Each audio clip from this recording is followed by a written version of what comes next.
Hello and welcome to the NDTV WEF debate here at Davos. And I have to say we are here to discuss India's next decade. And you can see what a difference 1 year makes. Last year, here at Davos, same discussion. And there was a mood of almost complete pessimism and what's India doing and where's India headed and what the future is. And there was an air of gloom and doom. And now here we are a year later and suddenly at Davos, there seems to be a sense of great optimism. So we are here to discuss whether that optimism is entirely justified, whether a lot of work obviously needs to be done before it translates into actual action.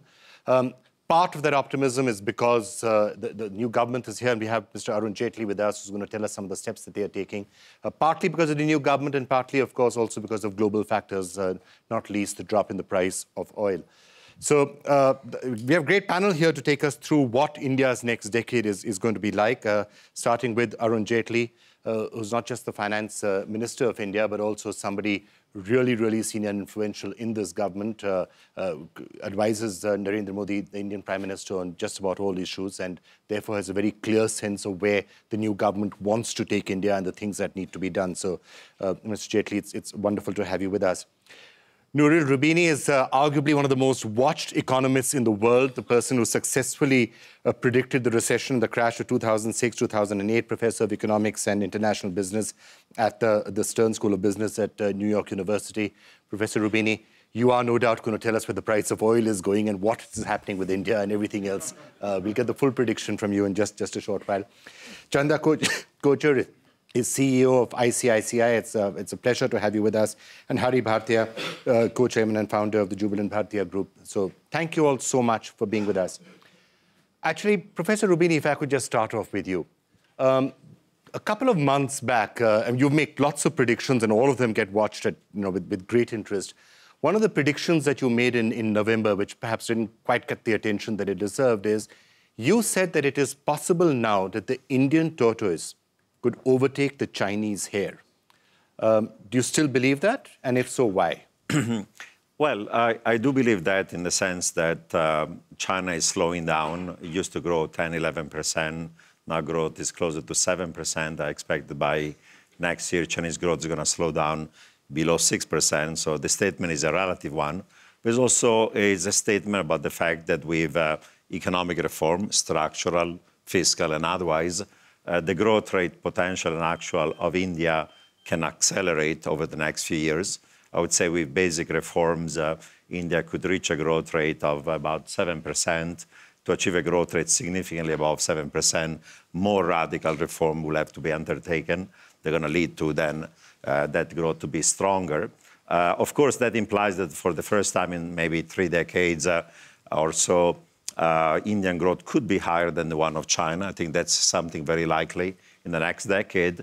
But the base from which India is starting in terms of both per capita GDP or absolute GDP, of course, is much lower than China. So some people say that with the slowdown of China, less demand for commodities by China, the stronger growth of India can compensate for that for countries like Australia and other commodity exporters.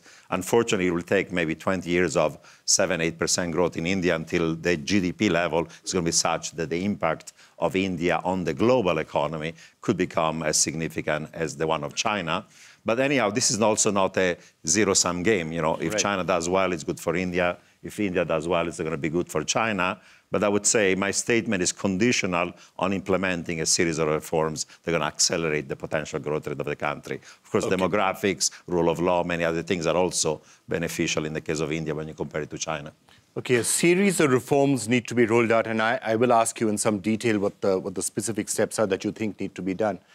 Arun Jaitley, a lot of the reason for the renewed optimism is that there's a new government in place, and there are two aspects to this. One, the government is saying that it is going to do a lot of the steps that people feel are required, the reforms that are necessary, the focus on governance, the focus on implementation. And also because this is a government that actually does have the mandate, certainly in the lower house, not so much in the upper house, to be able to get a lot of its agenda through. How confident are you that you will be able to push through all the steps that you think need to be taken? And do you agree with what Professor Roubini said, that India does need serious, meaningful reforms in the next few years? Undoubtedly, I agree. But this whole debate from the last question, I just take off from that. I read a decade ago or 12 years ago articles written by reputed people with top international credentials as to why the Indian model is a preferred model over the Chinese model. Ours is more market determined and not entirely state determined, and so on. But notwithstanding that, if we seriously introspect why we got left behind, because almost everything that could be done to take the wrong turn, we tried to do it. And therefore, the possibility of even competing with China, let alone overtaking them, was completely lost out. Lots of self-goals, you're saying? Whether you call it self-goals, I think the priorities change.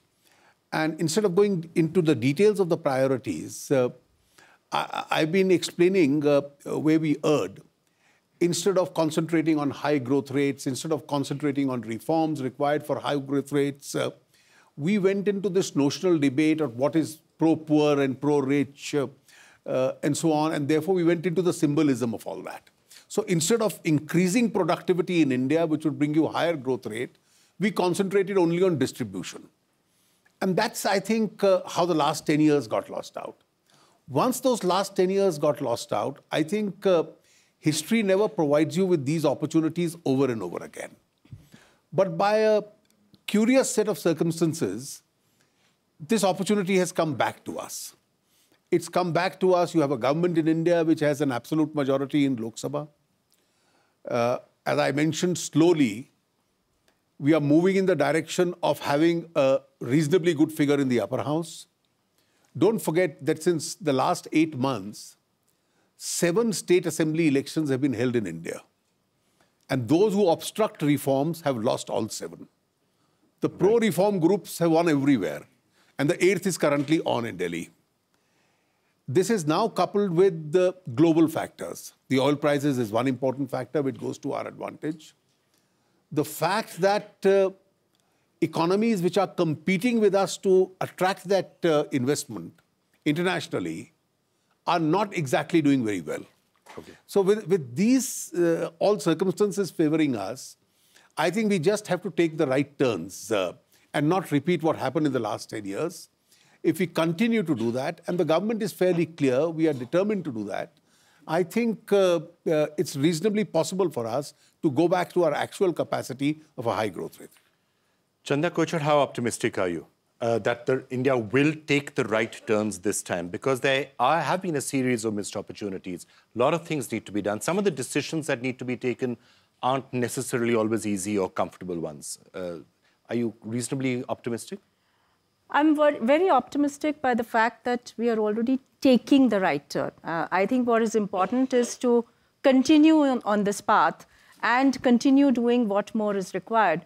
But I think the whole opening up of FDI into various sectors, which was not open so far, the resolve to actually solve problems around mining, whether it's coal and so on, I think that will have a very positive impact. The solutions or the simplifications around Land Acquisition Act, I think all these are all indicators to say that we are here to make ease of doing business better. And with that, we can actually accelerate investments. So I think that's one part about what's happening in India with our action taken. The second is if we look at just the macroeconomic factors, I think we are at a very, very sweet spot today. We spoke about the last 10 years and how things have changed. If I were to just put in perspective, last just 20 months, how things have changed. It was just not very long ago, around May 2013, when globally this concept was coined of the fragile 5. And India was the most fragile economy amongst all those. And today, what our researchers have actually looked at and seen is that in these 20 months, today, amongst all the emerging economies, we have turned the strongest. In terms of improvement around 6 factors. It's the GDP growth rate, control on inflation, control on fiscal deficit, the current account deficit, the cover of imports that we have vis-a-vis our reserves, the proportion of external debt to total debt and to reserves. I think all those factors have improved substantially. So I would say that if we take advantage of the sweet spot and continue taking the decisions and keeping the pace of decision making, I think we'll get to our potential. Hari Bhartia, you're co-chair here at here at Davos this year. When you see the sense of optimism, I'm sure you're reminded a bit about 2006, 2007, when once again India was the flavor of the season at the World Economic Forum, and India is going to overtake China, and isn't it fantastic, what's happening? And as we know, after that, things did go down and went down reasonably fast. As Mr. Jaitley was saying, a lot of it may have been self-inflicted, but it did change. This time, is the optimism for real, and is it going to stay? I think so. But first, let me tell your audience in India, this time in Davos, there's an amazing interest on India. I've met almost 100 CEOs in the last 3 days, and they see this new government, which is a majority government, elected on the platform of governance and economic issues. So they see them driving the agenda, I think, in a very positive direction. So it's nice to be here in Davos, because I remember the last 2-3 years, I think there was some kind of hopelessness about India in terms of our ability to move into reforms. Now, but what people see here is also a very smart government. They have learned from the mistakes of the last 10 years. And I'll just give you one example. Look at financial inclusion, a project which Prime Minister started, led by our Finance Minister. What amazing results. I was told, in fact, today, the last 3 days data by the Finance Minister, that we have got we will reach a target of 120 million people with bank accounts in what, 4 months, 5 months? Now, that's an amazing ability to deliver. So I think what I see is a government which has learned from the mistakes of others in the last 10 years. And even if you look at subsidies, it's not about cutting subsidies. It's about delivering subsidies in an effective manner, at the right place. And, people talked about ordinances. I think what is being perceived here in Davos and by the international business community, that this government wants to move ahead. Even if there is blockage in the upper house, they want to move ahead, they want to deliver. And the mother of all reforms, GST. We had lost hope in the last 3-4 years. And you think it's going to happen now? I think it's going to happen. It has moved ahead. I believe the states have agreed. And the good advantage is a lot of states have now come into the fold of the ruling government in the center. So I think it's a great time. Right. Great time to move things along. I am seeing Mr. Chandrababu Naidu here in the audience. Maybe I'll be asking him that question in a short while as to how much the states are going to cooperate. But Mr. Jaitley, just coming back to what actually took the mood down, this is India's decade. The last time we were doing debates saying that this is India's next decade, what changed the mood? You're right, there were a lot of self-goals that were done. And you may have to do a lot of the damage control, and I'm sure you've been doing it here at Davos. Simple things like retrospective taxation, policy flip-flops, aggressive tax administration. You yourself in your manifesto called it tax terrorism. What have you done here at Davos to assure many of the global CEOs that that's not going to happen again, and that when India says this is the policy, it's going to stick to it for a certain period of time? You see, it's very clever people and very competent people who come to Davos. So therefore, merely glib talk by us to say we won't repeat what happened is not enough. Believe me, each one of the persons or the groups I've spoken to has been keeping a very keen and a close eye on India. They're not going to judge us by what assurance we hold out here, but actually the direction that we have been following in the last few months. Now, as far as taxation is concerned, which I thought was a big sticking point against India, the global community wants to be convinced. Why global community? The Indian taxpayer wants to be convinced that he will invest in India only if there is a stable taxation regime. It has to be non-adversarial. I can't tell him after 5 years that I am now retrospectively legislating, and this retrospective legislation is going to upset your entire business plans.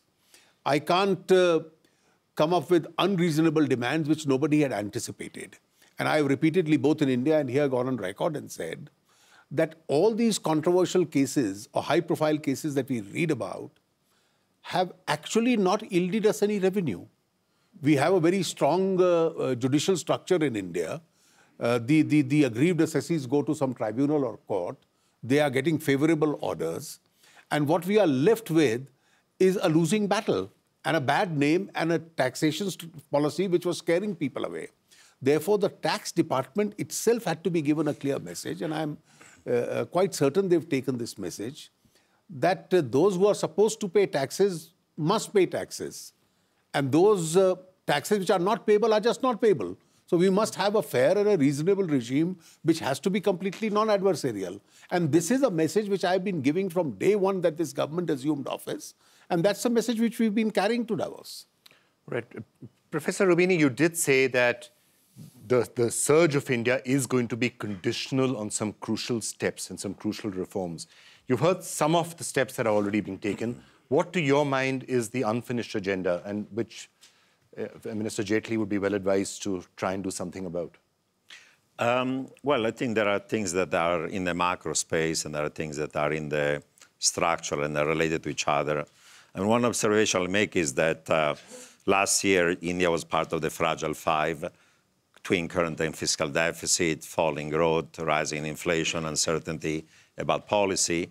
Things have improved, but in part they've improved because of luck. I mean, the collapse in oil prices is just a manna from the sky that came regardless of any policy change. It reduced the budget deficit. It allowed the phase out of some of the energy subsidy. It reduced the current account deficit. It reduced inflation. Now it's allowing the RBI to start cutting policy rates. So all these things have improved, but they improved just because of luck. Last year's budget was mostly a placeholder. Fair enough, the government was just coming into power. I think this year is going to be a real test of whether significant fiscal reform are going to occur. And in spite of all this positive shock coming from oil improving the macro imbalances, growth is improving, but there's not been exceptional, right? You know, in the current fiscal year, they're just finishing maybe close to 5.5%. And what's also happening is that the private sector investment has not picked up. And in order to increase actual and potential growth investment, as a share of GDP has to rise significantly. There are questions of why that's happening. I think it's happening because many of the firms in the private sector are highly indebted, and that's a burden on their ability to borrow and invest and hire more. In the financial system, you have state-owned banks that have been involved into directed lending to favorite sectors for a long period of time, and the cleanup of the financial system, creating new private banks. They're going to create more dynamism in the provision of savings to investment is going to be key and important. There is a question of whether the fact that there are policies now to increase infrastructure spending, more needs to be done to avoid the restrictions that occur, to do that investment. That investment has synergies with private investment, private-public partnership. But again, the good news is that the financial imbalances are improving. The bad is growth is not improving, and it's not improving yet because investment in private sector is not occurring. And there are balance sheet problems in the financial system, in the corporate sector. Still an improvement in confidence, but not to the level in which the private sector is significantly investing more. And then there is the agenda of a long list of structural reform. The government, I think, fairly says we have not done maybe big bang reforms because politically harder. It's better to do gradual steps reform that over time they build up. That's correct, but there are big things that have to be done eventually, from labor market reform to land reform, to privatization, to capital account liberalization, to FDI further liberalization, to even overall broader tax reform in addition to the GST one. And that's going to be the challenge of more radical reform that will be needed to significantly increase potential growth. The good half of the glass is positive that the steps are being done. The constraints, there are lots of interest groups that are going to be against those types of liberalization. Minister Jaitley, obviously you're not going to be telling us exactly what's in the budget. I mean, feel free to do that if you should so desire. But assuming you're not going to tell us what's exactly coming up in the budget, Professor Rubini said that the last budget was a placeholder. You have also tried to underemphasize, that not everything should be done in the budget. But those reforms that he was talking about, whether it's labor law, whether it's labor, whether it's land, some of them you're already doing. Will we be seeing this in the near future, or will you continue to have a gradual approach going forward? Well, let me tell you, when we speak in terms of the kind of reforms, I always prefer to understate and underplay this.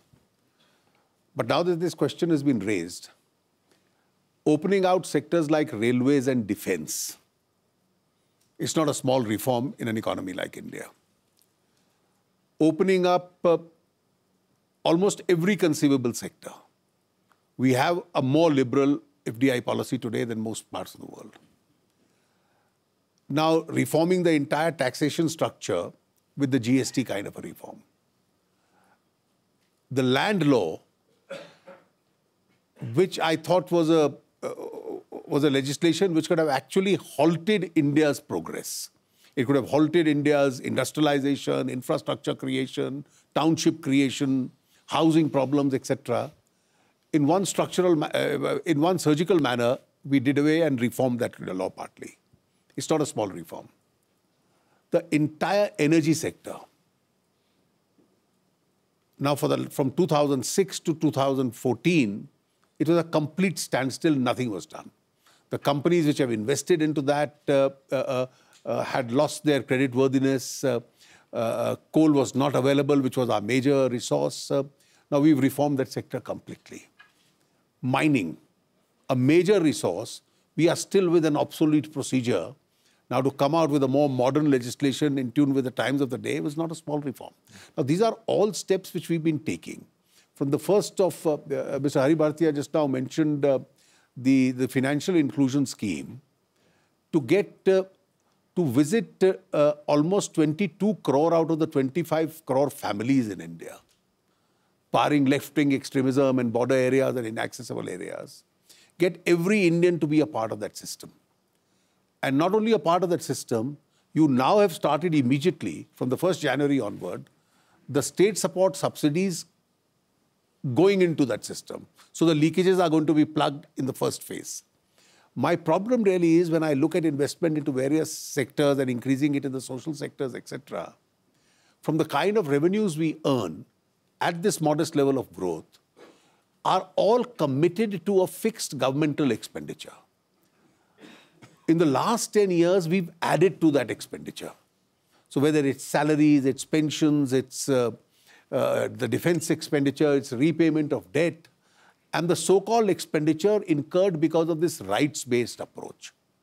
Now, this rights-based approach was not always the most logical approach. To have an erroneous impression that you increase subsidized gas cylinders from 6 to 12, and this will completely win an election for you, it just didn't happen. Now, the consumers of gas cylinders are not the poorest in India. These are people who have a certain level of affordability. Now, right, if I had put that amount which has gone into this additional gas cylinders into India's health sector or education sector, that was a far more deserving priority. Now, we have to unravel this entire process. So it's a long journey. It's a government which is here for a full term, and we've just about started. All right. Chanda Kochhar, obviously, a lot of the private sector will also have to play a role, and that's what we keep hearing from the government as well, because there will be massive investment that will be required. So one of the points that Professor Rubini was talking about the balance sheets of a lot of companies in the private sector in India, they are heavily indebted. Interest rates are still very high. Okay, now they've started to come down a little bit, but interest rates are still very high. So is it going to be simple for the private sector to play its part in India's next decade, or is it again going to take time for that debt burden to be unraveled? So I think the private sector definitely has to play its part in this whole investment cycle. But to enable the private sector to play that part, the most immediate requirement is to actually unravel the existing projects. I think, the reason why the indebtedness of the Indian corporate sector has gone up is because a lot of investments are underway. The debt has been taken for those investments, and actually very good quality assets have been put on the ground. And that's the positive part of it. It's just that there are the last mile issues of either the last mile approvals or, the raw material not being tied up, for instance, coal, etc., which is not allowing these projects to generate cash flows and thereby reduce the leverage levels. So I think the most important priority for all of us is now to resolve those issues around existing projects. And I personally believe that even if and as we are taking this whole coal solution up to its logical end by end of March, and with that, if we get the 20,000 megawatts of existing power capacity working, which is not working today, we can, through direct and indirect benefits, add 1% to the GDP of the country. Now, not just that, that will enable the corporate sector to then start servicing the debt that is taken towards those projects. And it is only then will the private sector get that confidence, both financially and psychologically, to think of the next round of investments. So I think the corporate sector recognizes that there's a huge potential to invest. The corporate sector has the capability to invest, and the financial sector has the capability to support. But as of now, the priority has to be to unshackle the existing projects. And in the meanwhile, I think we can ignite some amount of investments through the government projects, whether it is partly on railways, partly on highways. If we start giving that kind of a push, ignite the economy, and gradually solve the existing projects. So, Hari, if a lot of these projects did get stuck, so there was various reasons are given for it, just sloth and bureaucratic apathy, corruption is quite often blamed for it, and corruption in some of these projects. It's often also said that one of the things that happened in India is, with so much concern about corruption, quite often honest decision-making was also just blocked, because nobody wanted to sign a file. Nobody wanted to put their signature on any piece of paper, because, who knows who wants to get into trouble, and tomorrow the investigating authorities will come. How do you start changing that mindset? It's changing in a very subtle way. And I'll give you another example, how, and Professor Rubini also talked about second generation of reform. See, reform is not only about what is being done at the central government. It also has large implication where state governments are involved. Because doing business in India, that's where the states, you go to the state, and that's where most of your permissions are required, and issues about corruption. I must tell you, in Davos here, and to our Indian audience, a very interesting phenomena is happening. States are now competing with each other. Finance Minister was in West Bengal, Mamata Banerjee and Finance Minister standing on a common ground on economic issue, and West Bengal trying to market and getting investment. And look what is here happening in Davos. We have a Make in India lounge where you get great Indian food, and we have two chief ministers in two corners promoting their own states. Chandrababu Naidu is here doing a fantastic job. If each state starts to promote investment, is promoting India. Look at the multiple effect that we will have. And I think that is also solves your issues about corruption. Because if states have to attract investment, they have to make it easy for doing business. And that is about reducing corruption and Inspector Raj. Right.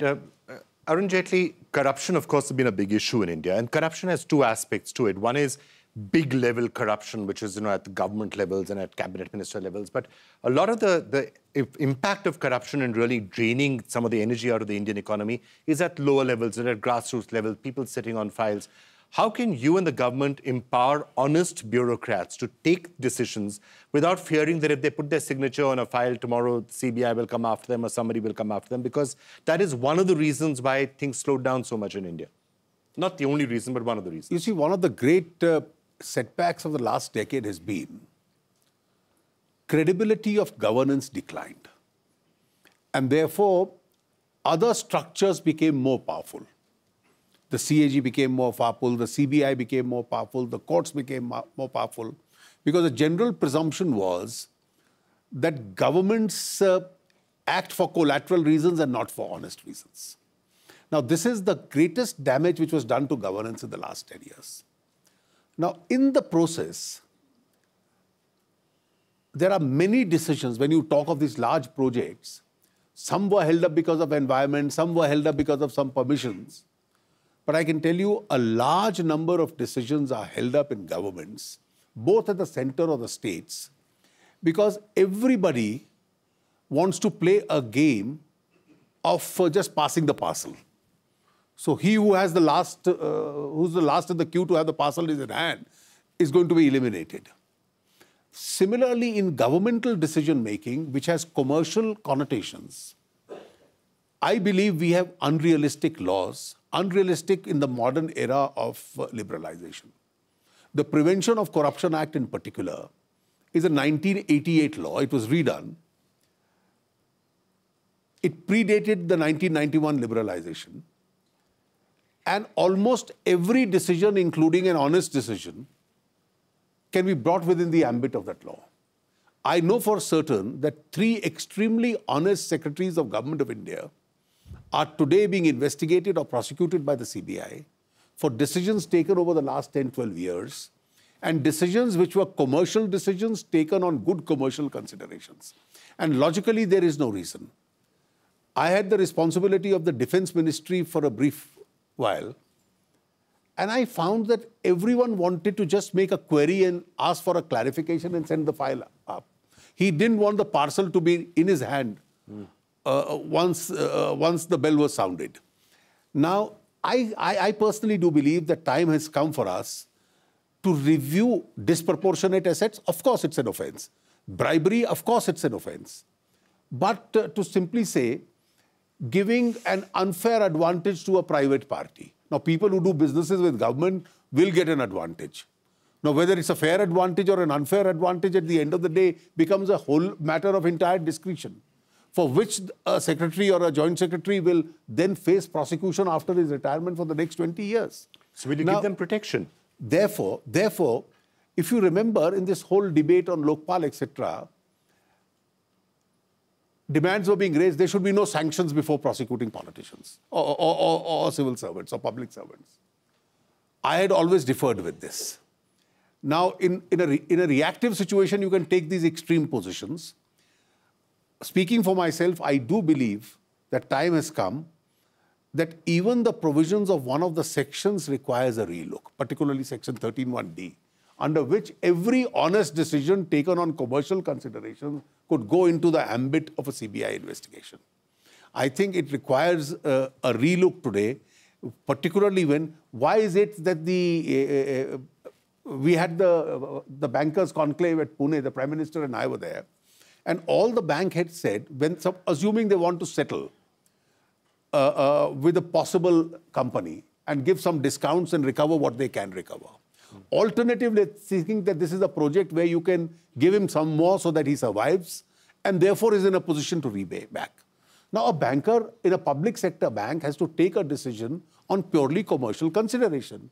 If Mrs. Kochhar took the decision as a private sector banker, nobody can touch her. But if the head of the state bank took that decision and the decision eventually proved to be incorrect, she'll be liable for prosecution. So the bank chairpersons are not acting on commercial considerations. Right. And therefore, I think we have to empower the civil service. We have to empower those who are to decide on commercial considerations rather than just be swayed away by these agitations and propaganda and this notional concept of, are you pro-corrupt because you are suggesting this change? I think if you have to run the Government of India and we have to go back on that 8%, 9% growth rate, we have to make these structural changes. Right, that's probably music to a lot of people's ears. Professor Rubin, I just want to come to some of the bigger macro themes that have also been playing out at Davos and seeing how they affect India. You were talking about the drop in the price of oil. It's been an area of concern for so many people here. For India, it's actually made Mr. Jaitley's job so much simpler. The twin deficit that we were talking about, drop in price of oil helps, the current account deficit, because Mr. Jaitley is now taxing petrol products. It's also helping the fiscal deficit. Do you see 9 times I've passed the benefit to the consumer also. But you also taxed, so, which is fair enough. But do you see the price of oil remaining at these levels, which is probably very good news for India, or going back up? For now, oil prices are going to stay at current level, but I expect that as there'll be underinvestment in new capacity, as high marginal cost producers, whether shale in the US or other, are going to get out of the market. This is the bottom of those prices. And maybe oil prices by the end of this year could be closer to $60 per barrel, and over the medium term, closer to 70. The good news is that they're not going to go probably back to the level they had a few years ago, but they're going to go slightly higher. And I would say overall for emerging markets, we have to realize that there are many changes in the global economy that imply that what happened in the last decade is not going to happen mechanically next decade. For the last decade, there were a bunch of tailwinds that are becoming headwinds. China was growing 11%. You had the commodity super cycle. You had zero policy rates and quantitative easing. Today, China is slowing down. The commodity super cycle is over. U.S., however, slowly has finished with QE and is going to start raising rates. Of course, if you are a commodity importer like India, you benefit from that slowdown in commodity prices. But there are also two other factors I think are important. One is that in the decade where things were easy, there were macroeconomic looseness in many emerging markets, including India, monetary and fiscal and credit loosening that led those twin deficits. And because times were good, many governments did not do the kind of structural reform that increased the productivity of the private sector. If anything, many of them moved away from that towards models of state capitalism, China, Russia, but even India in the last decade, or Brazil, or South Africa, and you name it. Now that has to change, and you have to go in the direction of structural reform to increase your potential growth. So the global outlook for emerging markets, leaving aside the fact that oil is a positive for India, is a much more complicated one, both in terms of capital flows, global headwinds, macro imbalances, need for structural reform. And I think the dividing line within emerging markets is going to be between countries like Mexico, hopefully India under the new government, and others are going to do the structural reform that are needed to increase their potential growth, and those that don't have the political institution and the social to make those important changes. At the end of the day, this is the time for doing those structural reforms. All right. Chanda Kochhar, another one of the themes that I've been hearing a lot here at Davos is on gender issues and gender disparities and gender gap. And obviously in India, there's been a lot of concern about the rights of women, the attacks of women, security on women. But there is a flip side too, which is that in India, unlike many other countries, there's not really, the glass ceiling isn't there to that same extent. And people can rise to the top, women can rise to the top of the corporate sector without anybody thinking twice about it. What is your take on that? And I'm sure you've been asked that question often here as well at Davos. Yeah, one is, I think, on the flip side first that you spoke about, I think we as a country need to be proud to say that on this issue, at least in the corporate sector, India is doing much better than many other countries in the world. I don't know of any country in the world where the banking sector, more than 50% of the banking sector would be run by women. So I think that's... I'm trying to think of a bank which is not run by a woman in India. It's a bit tough to... I'm rattling my brains a bit. Yeah, so I think that's one. The second is, in that context, when people ask me, what needs to be done to make this happen, frankly, I think what most of these organizations have done, as I've seen all these organizations, is just to create a level playing field between men and women. I think as long as you create no discriminations against women, as long as you don't have inhibitions saying a woman would not be able to do this job or would not be able to take that responsibility, I think women are thriving on their merit. So this is really on the corporate side. But of course, on the other side that you spoke about, the safety, the security of women and so on, I think we need to do a lot more. 50% of our population is women. Clearly, to strengthen the laws, clearly to strengthen the execution of those laws and the safety security measures, we all need to do. As a country, as companies, we focus on doing this for our own women employees. But yes, we need to continue to do that. So, Bhartiya, the other thing we've been hearing a lot about, obviously, is inclusion and making sure that there is inclusion, and also digital inclusion, which is the next big thing that people are talking about. Because as the internet keeps on growing, well, people just get left behind if they don't have access to proper, good quality digital infrastructure. No, but one thing that has changed this digital inclusion part is the smartphone population is increasing quite a bit. So what you see is in villages, in cities, in urban India, that everybody has access to telephones. And now that cell phone gives you a lot of digital access. It's anecdotal, but let me give you an example that we sell pizza in 180 cities, and 30% of the orders are online. Now, that's a sign. It's almost 50% of a developed economy, if I compare what happens in a developed economy. But this is an urban example, so I would not extend it to the rural part of India. But definitely, if 4G comes in, and if the rates remain competitive, and the penetration of the mobile telephony increases, certainly it will impact, I think, in the digital part of India, it will certainly impact. But I must, we talked about a lot of good things, but one of the challenges continues to remain for our growth is obviously this new set of youth population that is coming into the job market, and their employability and their education, because we have double impact. A rural India, which is, 50% of people are employed in the agricultural economy with 15% as part of GDP. It's not sustainable. So they are coming into the urban part to find jobs, and while the new set of young people coming into the job market. The biggest challenge that we have is how do we make them employable? And I think that's where business and entrepreneurship can play a very important role. I think creating sustainable jobs and enterprise. Right. So obviously employment is going to be a big concern going forward. And there is, of course, this overlying theme that as the world is becoming more and more digital, what does that by itself mean about the nature of a corporation, the nature of business? Now, yesterday we did hear Google, Facebook, Microsoft, all of them were saying that the greatest public good now is going to be the internet and having broadband access to everyone. And the suggestion was made, which I must get your views on the fact that spectrum should actually not be licensed or sold, but should be given away free because it's such a major public good. That dents your fiscal deficit a little bit, so that's why I wanted your reaction. I just now answered your last question by saying when institutions of governance became weak, the others took over. You try selling spectrum free in India, I'll be in Patiala House courts for the rest of my life. That's the law which has been declared by the Supreme Court. Now, these discretions in Indian society have been taken away from the government.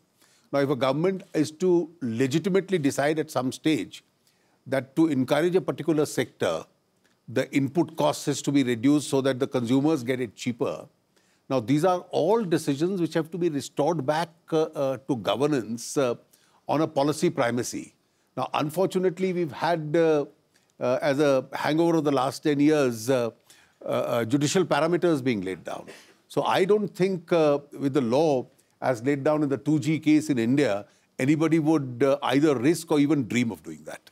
I mean, that was actually exactly the point in 2G, which at that time you did argue that, Davos is done in a particular manner. So you don't see that happening in the near future?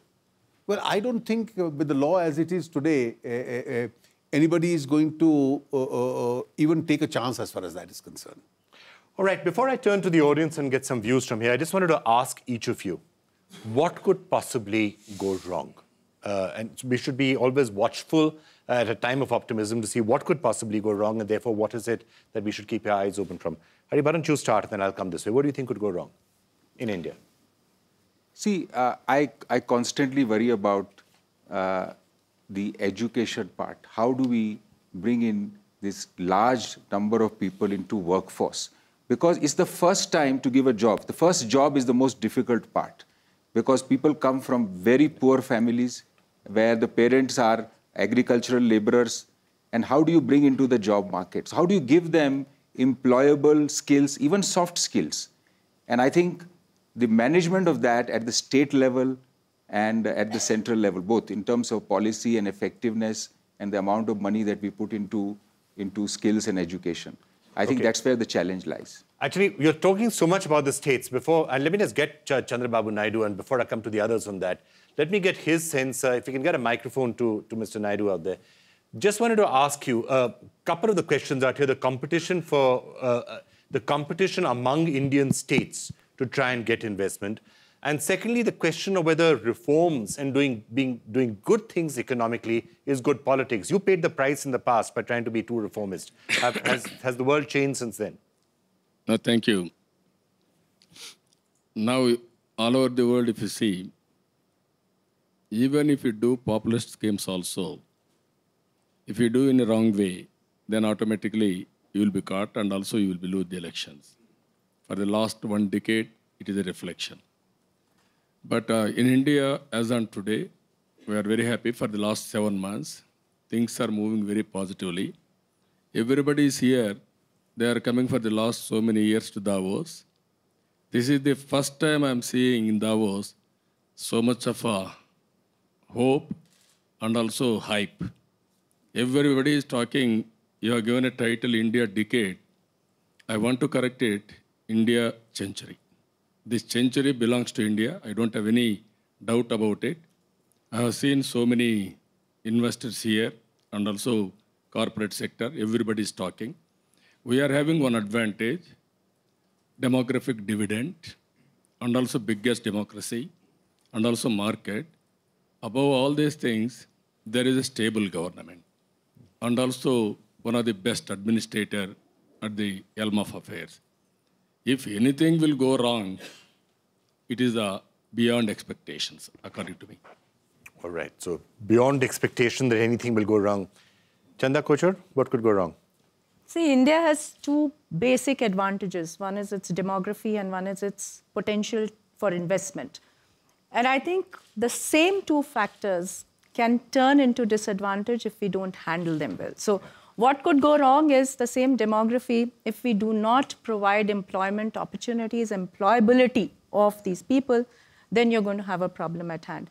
Similarly, the same potential to invest, which can add percentages to your GDP, if we do not invest in infrastructure, then that can become a bottleneck. So according to me, the only thing that can go wrong is if we do not harness our potential fully. We have to work. We have a lot of strong points with us. We just have to make sure we keep working and harnessing that potential. Professor Rubini, what could go wrong?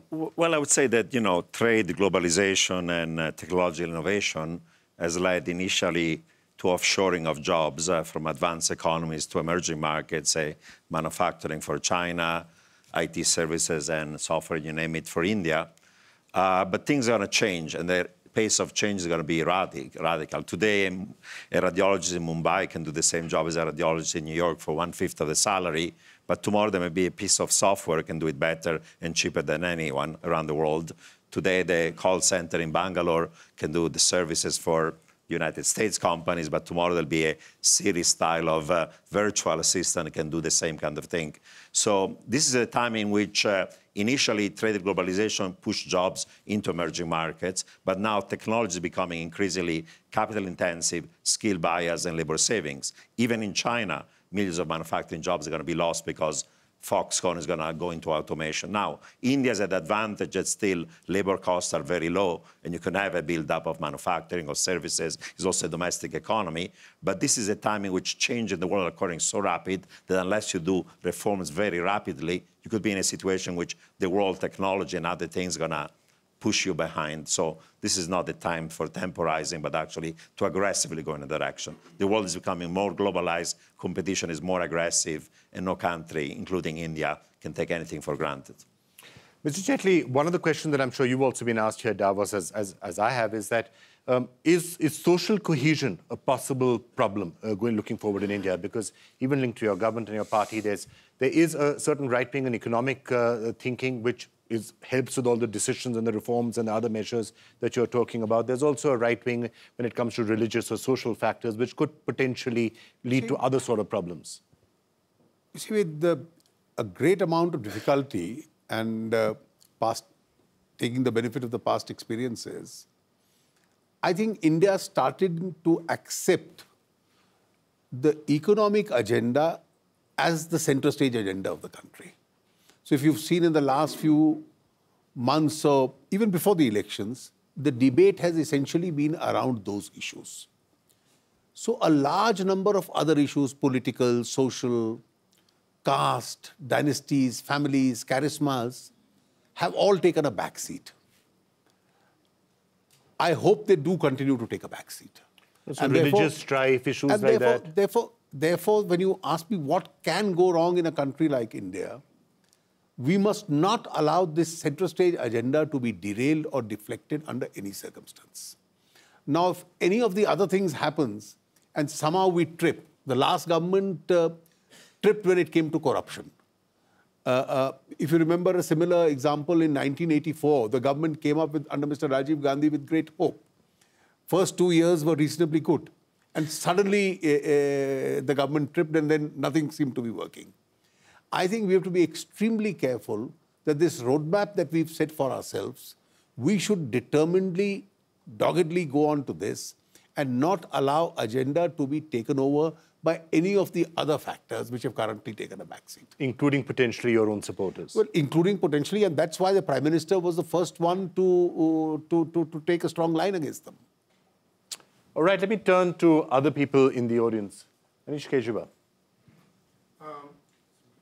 Just get you on the mic. You know, we've had a lot of speakers talk about the demographic dividend. I think in 2014, the other dividend we really benefited from was the oil price dividend, which helped our current account and our current about our budget deficits and resulted in lower inflation. The question is for the finance minister, if we were to have volatility and oil price got back to $80 to $100, as an economy, are we prepared for that? Right, so the audio wasn't entirely clear, so he's asking about the oil price and what happens if it goes back up. Well, once the fundamentals of our economy are sound, our manufacturing can go back to the desired levels, investment, both private sector and international, can come in addition to public spending on infrastructure. I think we would be in a position to take the shocks. Even at $80 and $100, we've taken the shocks and still grown well in the past. So that won't derail us completely. But as the professor mentioned, our comfortable level would be where the figures are now or maybe slightly higher. Right. See, Patluka, are you one of those people rushing to invest in India? Get more money in, or if you have a question? We have a large operation in India and have been successful there. But I think you're all right. You're on the eve of a lot of good things happening with oil prices, with the reforms. In the U.S., our issue is we're facing jobs and education, educating the population to take the jobs of today. What specifically are you doing in India to dovetail, getting more education for what business needs, for what the knowledge sector needs? Are there specific proposals and programs on how you're going to get that better in India? We certainly need to do that in the U.S. as well. Education? Well, I've always believed that this is one sector where we need to do a lot more. When we started reforming in terms of economy, this remained an unreformed sector. But today, fortunately, a lot of investment, even private sector has come up, institutions are expanding. We have a huge skill development program of the government, which has now started, in order to train our people and prepare them for the jobs.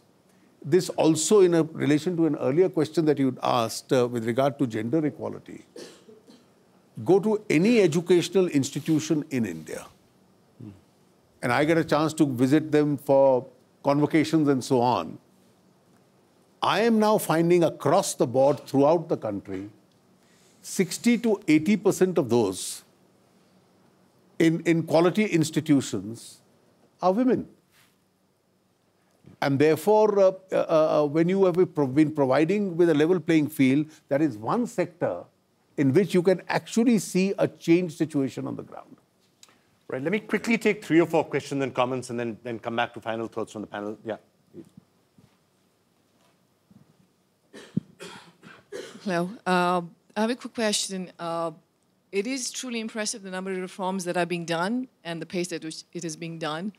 Do you think there is enough depth in terms of the number of people that you have, in terms of the depth of the bureaucracy to kind of implement all of this at the pace at which you would like? Or is it something that's going to be slow and it's going to take time, in which case you might want to condition people to expect that we're not jumping to 8% growth in the next year?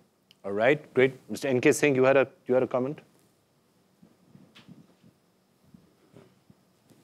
My question is to comment a question or whatever it is to Professor Rubini.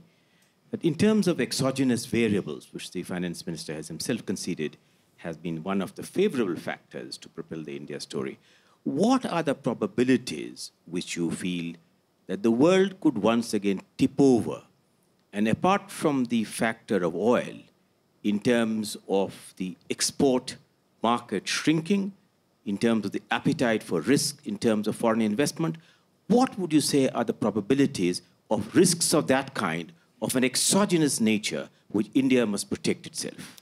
All right, I'll just take 2 more comments or questions, gentlemen there, and then I'll go down that side. Thank you. Paul Meehan from Bain & Company. Just coming back to private sector investment, we heard that the private sector is not investing yet. We're dealing with unraveling a lot of sunk cost.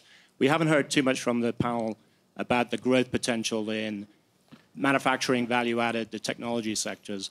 what incentives are being created to encourage more investment there, particularly given the relative high cost of capital today in India? All right. Mr. Hinduja, you had a question or a comment? And then the gentleman there. Yeah. Okay, I'll come to you next. I'd like to have a question with Professor Nurubini. I've been knowing him for a few years now. Your prediction for the world global economy has been so accurate. I'd like to know what is your future prediction for the global economy. How do you see the world? Okay. And what do you think about the economical changes which are going to take place, and what is the setback going to happen in the world? Okay, while we get the mic to the gentleman there, you want to quickly respond on exogenous shock and prediction for the world economy? Well, I would describe the global economy like an airplane that has 4 main engines. One is the US, the other one is the Eurozone, the third is Japan, the fourth one is China. The good news is the US is recovering and doing better. The Eurozone has been stalling in terms of growth, near recession. Deflation, we'll see what the action of the ECB will do. Japan made a policy mistake by front-loading his own fiscal consolidation, and now they have to postpone it. And China is slowing down quite sharply. My view is going to slow down more sharply than otherwise. Now, in the case of India, it's a less open economy than others, so it's more sheltered from global shocks, but the economy is going to open up much more given the policies to trade, to foreign direct investment and so on. There are certainly 2 channels of transmission, among others, that are important. One is financial flows. The country still runs a current account deficit, has to attract portfolio and financial capital. If the Fed were to exit faster than otherwise, if risk aversion because of what's happening in the world will lead to risk off rather risk on, you could have capital outflows rather than inflows. That's going to increase the cost of capital for India. Secondly, right now, oil prices are low, commodity prices are low. That on net benefits India, that is a net commodity importer. But you can tell scenario, even geopolitical, of shocks that could lead to a shock to supply of oil, energy, or other commodities. And therefore, those are the 2 channels through which the world, among others, is expanding. And finally, as you open up more, of course, being able to also grow not just through domestic demand, but then exports becomes more important. And what happens in the rest of the world affects the competitiveness of the country. You also have a lot of foreign currency liabilities of some elements of the financial system and the private sector. If the dollar was to strengthen too much, those balance sheet effects could add to the financial constraints that the corporates and the financial institution would face. All right, I think we have just a couple of minutes left, so let me get some quick additional thoughts. In a new Indian government attach great importance to the manufacturing industry, right? Make in India. The question is, what kind of trade policy are you going to take, particularly regarding the RCEP? If India join this, RCEP, how do you say? Supply chain, the competition in the supply chains will be, much, I'd say it. For India, it will be very, very advantageous. That's right. My assessment. So what do you think about your trade policy? What are you going to do? All right, we're just going to react to that. I see Amitabh Khan sitting out there. Maybe we should get him and get an answer from him. But all right, the lady at the very end there, and then in the meantime, there was a comment from here. So if you can get one mic here. I'm going to try and squeeze all of this in. I'm told I just have a minute to go. So I'm not quite sure how to squeeze it in. Very simple question I have to the learned panel. India is not the first country to take the route to reform. There have been several others before us. So I would ask the panel, what are the 2 things we can easily emulate rather than reinventing from successful reforms elsewhere? And what are the 2 things which India will be well advised not to do, having learned from the mistakes of others? And something on lighter note, with permission from Chanda, I think now that women have captured practically the banking industry, it is the economic ministries which seem to be the next frontier. Thank you. But I thought they're starting to make inroads there as well. But so, Mr. Mujal, you had a comment? One of the key points that is being brought up was about employment. Mr. Minister, it would be useful for us to hear about entrepreneurship, because that is a real multiplier for job creation. Right, the lady there. Yeah.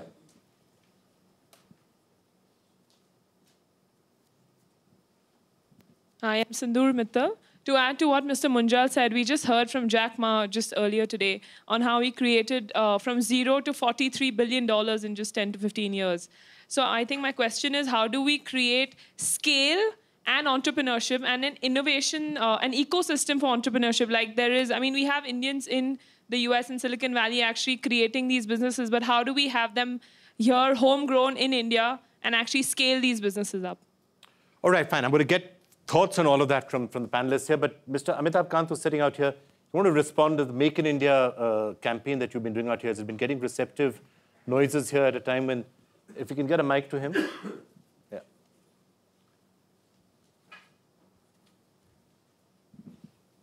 So how many factories have moved to India in the last? I think it's important to realize that we're in a globalized world, and you know, if India is to compete, India has to be a very efficient manufacturer, and India has to compete in several areas. It has to get into areas of biotechnology, nanotechnology, advanced manufacturing, but it also has to get into labor-intensive manufacturing in a very big way.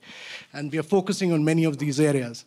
But I think the key thing to all this is the huge focus and emphasis on ease of doing business in terms of just sheer scrapping of rules, procedures, you know, acts, rules, laws. And to my mind, over a long period of time, that will give India the competitive edge.